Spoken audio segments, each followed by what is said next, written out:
Today, let's look at a topic for the AQA GCSE Religious Studies Christianity paper. This is Christian practices. And this is a question about reconciliation. I've seen it appear in exam papers, so it's quite a common topic.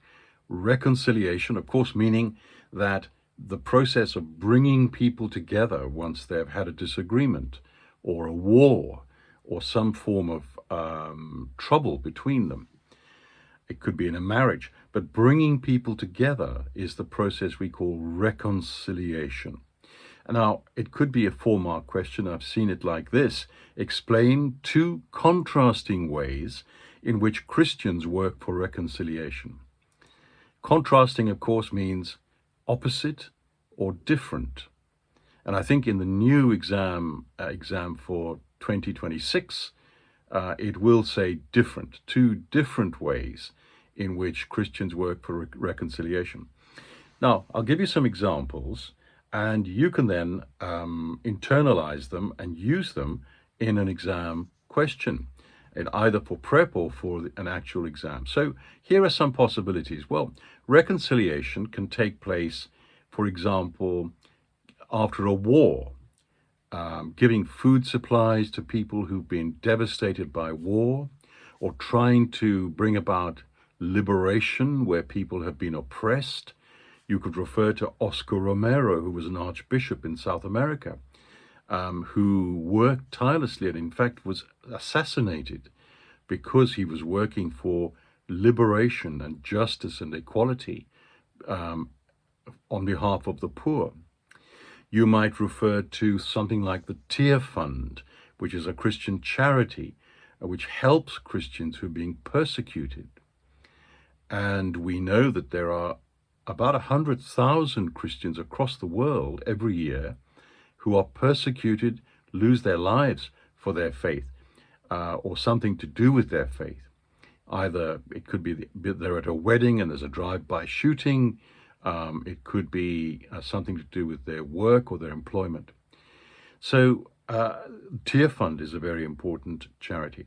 Or in the wake of the Second World War, where Coventry Cathedral was bombed, you may refer to the rebuilding of the cathedral at Coventry and the way the cathedral became a world center for reconciliation between enemies. They even made a cross of nails out of the nails found in the rubble on the roof of Coventry Cathedral. You could refer to Archbishop Desmond Tutu in South Africa, somebody with whom I worked many years ago when I was a priest in South Africa. And he worked for decades to bring reconciliation between white people and black people in South Africa after the racial tension and apartheid in South Africa at that time. You could refer to the ecumenical movement, which is a movement where churches try to work together. Started in 1910, and it tries to bring denominations together. That's a different form of reconciliation to the ones to do with war and so on.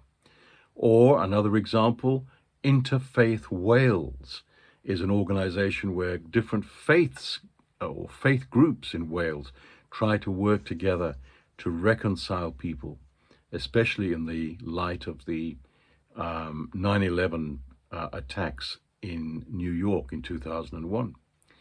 Or you could refer to the Council of Christians and Jews, which was founded in 1942, before the end of the Second World War, and they worked to remove misunderstandings between Christians and Jews. And then finally, perhaps the Irish Church's Peace Project, where they try to bring about reconciliation between Catholics and Protestants, both Christian groups, but a very turbulent past. They base their work on the forgiveness in the heart of the Lord's Prayer. Forgive us our trespasses as we forgive those who trespass against us.